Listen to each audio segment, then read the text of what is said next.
Hello, this is Jcamera here, and today we're going to be taking a look at 4729 Dumbledore's Office, released with the LEGO Harry Potter theme to coincide with the release of Harry Potter and the Chamber of Secrets.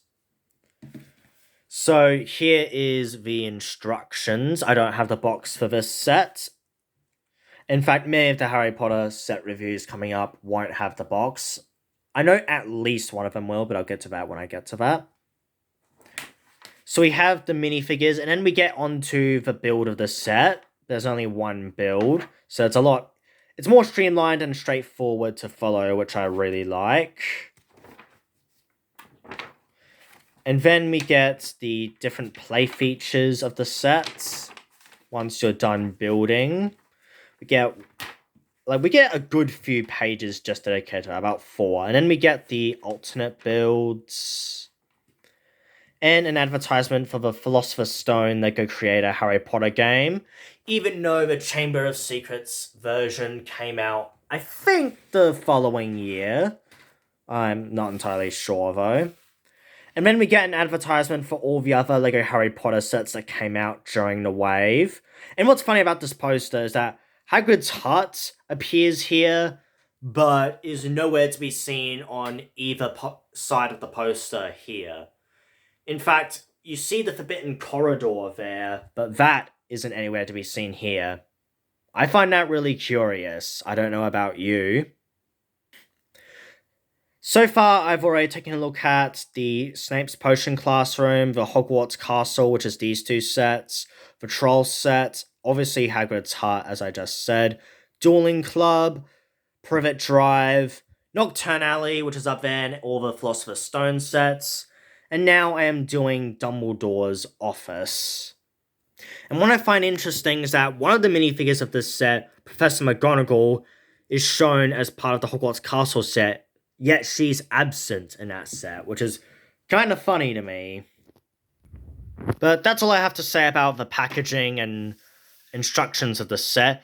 Very straightforward and streamlined, which I love about the set, and you'll see that as we go through this set. So anyway, we shall take a look at the minifigures. First up is the boy who lived himself, Harry James Potter, just in his usual design with the Gryffindor school robes. Again, the Chamber of Secrets condition for these are better than that of Philosopher's Stone sets, though I have fixed up most, if not all, of the figures, and any issues I have found, like minor cracks or scratches or whatever, I've tried to overlook or even fix up. I'll do a minifigure compilation one day showing every minifigure. I don't know if I'll do duplicates or not, but I will show them one day. And here's Harry Potter. I had to fix up the lion on there, but it isn't too bad. And we got the gold and burgundy, like dark red, which looks really cool. We get the big brown stick for Harry's wand. We get the starry cape, which appeared for all the Hogwarts students, except for one figure in the Chamber of Secrets set, but again, I'll get to that when I get to that. There's no back printing on the head or torso. This is a figure I've already talked about to death, so been there, done that. It's classic. Honestly, what else is there to say? I mean, I suppose I could say which sets he appears in. In the Philosopher's Stone wave, he appeared in the Final Challenge, the Chamber of the Winged Keys, the Troll and the Loose set, and the Flying Lesson set. And in the Chamber of Secrets wave, we have this set, Dueling Club, and the Chamber of Secrets. 3 sets in this wave. In total, he appeared in 7 sets, unless I want to count, like, minifigure promotions or whatever. In which case, the number would be higher. I can't remember exactly how much higher. But when it comes to just the sets, which is what I classify, he appears 7 times. Which is funny, as 7 is the magic number of Harry Potter. Next up is Professor McGonagall, or Minerva McGonagall, played by Maggie Smith in the movies. So this is not only the first Professor McGonagall minifigure, but it's the first Maggie Smith minifigure. This figure uses the old witch gown piece for dresses and robes, which they stopped using in 2018 when they rebooted the Harry Potter wave. And I think the reboot of Harry Potter was the first time they actually changed it out, if I'm correct. Otherwise, they were taller than usual minifigures, which works for Harry, but it is a bit odd with Dumbledore. But again, it's not a complaint, just a thought I wanted to point out. And I really like the printing on the figure with the gold and dark green contrasting the regular green and yellow. It just looks really cool. Other than the gown piece, there is no sort of printing on the back. And that goes with the head as well. And the gown is just flat, so there's no real studs or anything. Probably so it wouldn't break or something, which is nice. She has a plain green hat, which looks really cool. Of course, she has no printing on the head. And she has a plain green cape, which is in mostly good condition. And this is what her head looks like without the hat. You can see she's got a little bit of the hair, and she's a bit older, wrinkled up.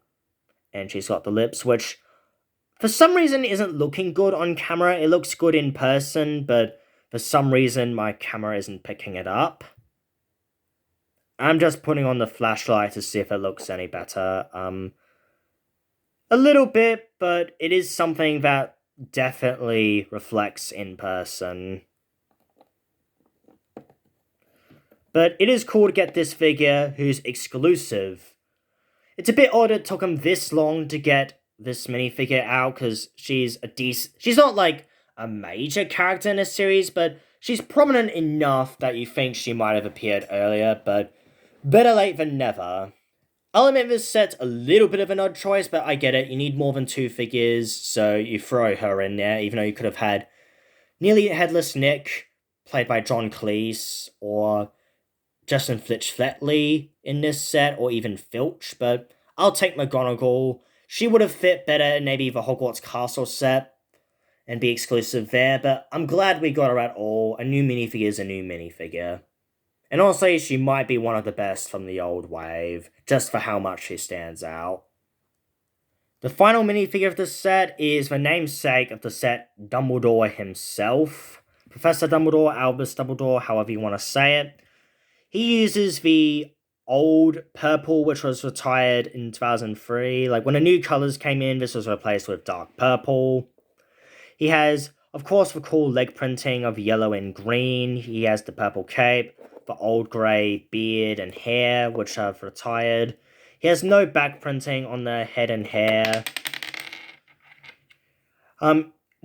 You should take off the beard to see the torso in more detail, but you can sort of make out what it is without it.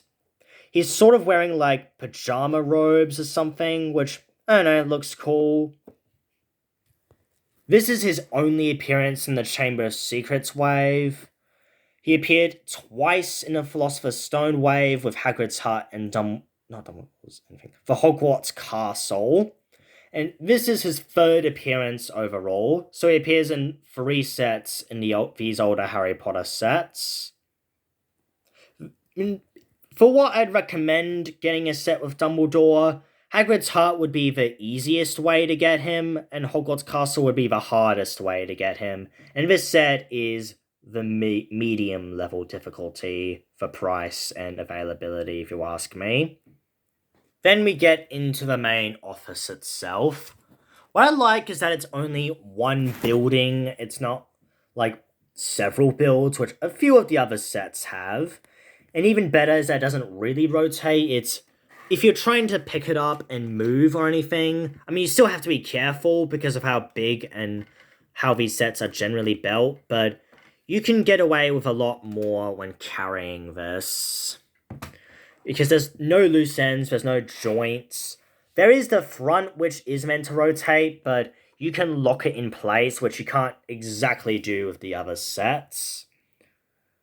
And this set, I must say, for these earlier sets, is one of the better interiors.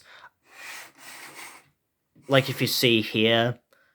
And back here we have like an escape for Dumbledore. Like maybe when the Ministry in the Order of the Phoenix is trying to chase him down, he can escape through there somehow.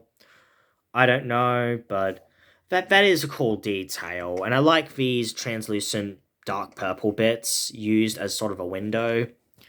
Over here we get a key and stained glass windows in red and green, which looks really cool. And you can swap it over and show a potion cabinet. Maybe he's working with Snape behind the scenes or just studying magic. But it's still cool regardless.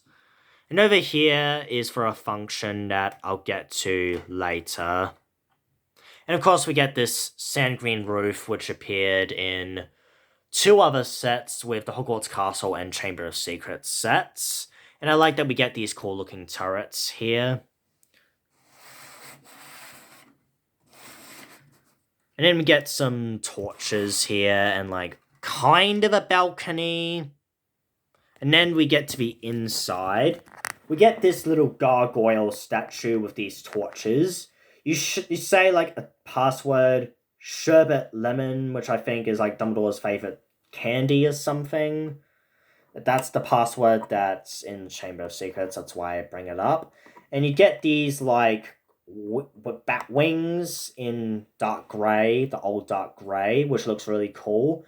And this kind of dragon armor head, which looks cool. And the scorpion. Removing the scorpion is how you can open it up, and sliding it in with this Technic brick is how you enclose it.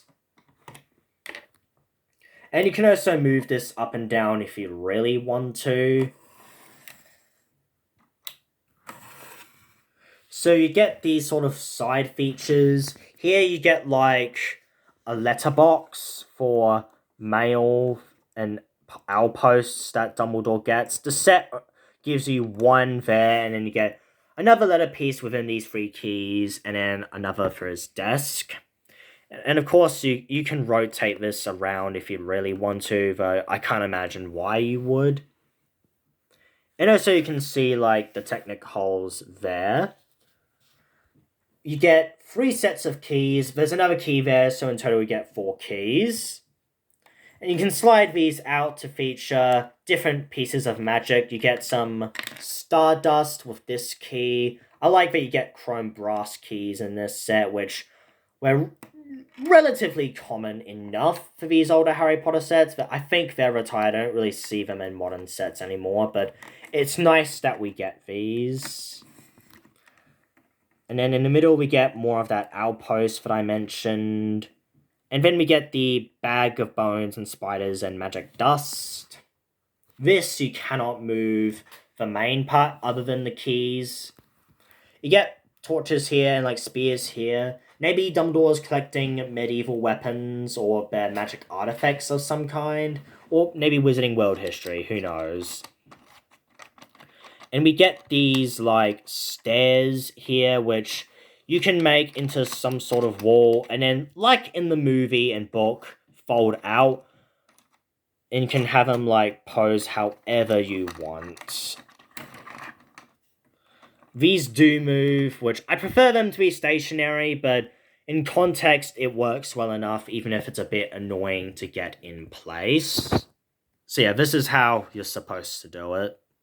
And it makes sense, this formation, because it's more accurate to how it was in the movies, and just this location. They tried this with both the Forbidden Corridor set and the Hogwarts Castle, and it works fine there, but it's not quite accurate to how it's portrayed in the books and films. It's meant to be a literal ascending staircase, not like this formation. But it still works fine there. So that's the first floor, and you can, of course, lock this back up as I just showed. So you really do have to put this side first before you put in, otherwise it does kind of get stuck. But you still get the general idea. Though if you want to lock it up, I would recommend going the opposite direction for the stairs so it actually fits, because I was struggling to fit it in. And then you can just put the scorpion statue back in like so. Then we get to this level, and you can rotate these around so you have more space inside. As I just showed, there's this balcony. Here you get the little desk that includes some mail. Maybe it's a letter for the ministry or something else, I don't know. You get the sorting hat in here. The reason I know this is because it's the same piece used for the sorting hat set and the Chamber of Secrets set. And what else could it be other than a sorting hat?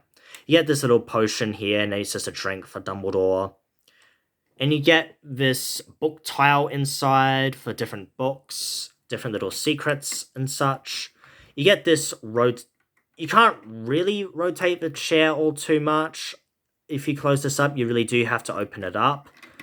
And on the on the chair, we have this little herbology book that Dumbledore is reading. Maybe he's just finding a way to cure petrified students in context of the Chamber of Secrets. Or maybe, I don't know, he just wants to be a kid again. And there is nothing within the book if you are curious. I should also mention that this book has a bit of a molding mark on it. I don't know if it's with every book or if it's just mine. I just thought I should point it out. And as I showed earlier, there's that potion cabinet with a couple flames. And you can, of course, rotate it to reveal a key. Up here, we get this, I think, piece that's exclusive to this set. That's meant to be, like, magic and all that. And that gimmick I showed you earlier is designed so you can rotate this. And you get this little contraption. Maybe it's tech for the Wizarding World, or some sort of magic device, or I don't know what it is, but it looks cool. And it gives this Starry Night illusion, which looks really cool. Or maybe it's just magic. Very spacey, and it fits the character of Dumbledore very well. In hindsight of future books and films, I do wish that the pensive was included, but it makes sense why in 2002 it wasn't included. But we all know that if this set came out any time after 2002, it would more likely than not include a pensive. In fact, it would also include Fawkes the Phoenix, which, even in the posters, is shown as part of the set, just like how McGonagall is shown as part of the Hogwarts Castle set. He appears in the Chamber of Secrets sets, and I'll go in detail about him when I get to that set, but he would really help brighten up the set, which is already really colourful with the different colours of windows and magical pieces, and the inclusions of Dumbledore and McGonagall, and not as much Harry, but I guess the dark red kind of helps, but you really just need McGonagall and Dumbledore color-wise, but it makes sense why Harry's here in context of the scene. And of course, there's just plenty of space there that you can have other minifigures talk to Dumbledore, like here, and maybe Harry's exploring the place for the first time like he does in the film, and maybe Dumbledore is just prancing around, just thinking to himself or something like he does in the books and films. But like shown in that poster, you can just put Fawkes the Phoenix in there, which would be cool. That's really the main thing missing from this set, but makes sense. It's a very expensive mold, and he appears in another set where he's more important, so fair enough. So that concludes the in-detail look at Dumbledore's office. What I love about the set is that it's just one build, and it does stand on its own fairly well. Like, you could say it's a cheaper version of the castle somehow, and it has a good interior, one of the best exteriors, in my opinion, of any of these older Harry Potter sets. And it's got a lot of cool pieces that make it stand out, especially this sort of vortex piece. And I love that you can just carry it wherever you go. Like just one tall tower that can close in and out. Because a lot of the sets have strengths and weaknesses. This is probably the most balanced of them all, besides Hogwarts Castle and the Chamber of Secrets. The rest of them have great interiors, but not very good exteriors, and I would argue a lot of modern sets do great with exteriors, but not as good interiors. I think this is one of the Harry Potter sets that excels in both categories, at least for 2002 standards. I think there are sets that might do aspects better. I might be overselling this set, but that is genuinely how I feel. But yeah, that's all I have to say about this set. As for which set is next, I'm not entirely sure. Dobby's release, I was hoping to have next, but that's not going to be here until about a month, if I have to guess. I'm guessing the next will be either Quality Quidditch Supplies from 2003 or the Chamber of Secrets set, because those are the two that are most likely to be delivered to my home next. But anyway, I hope you all enjoyed this video, and I'll see you all later.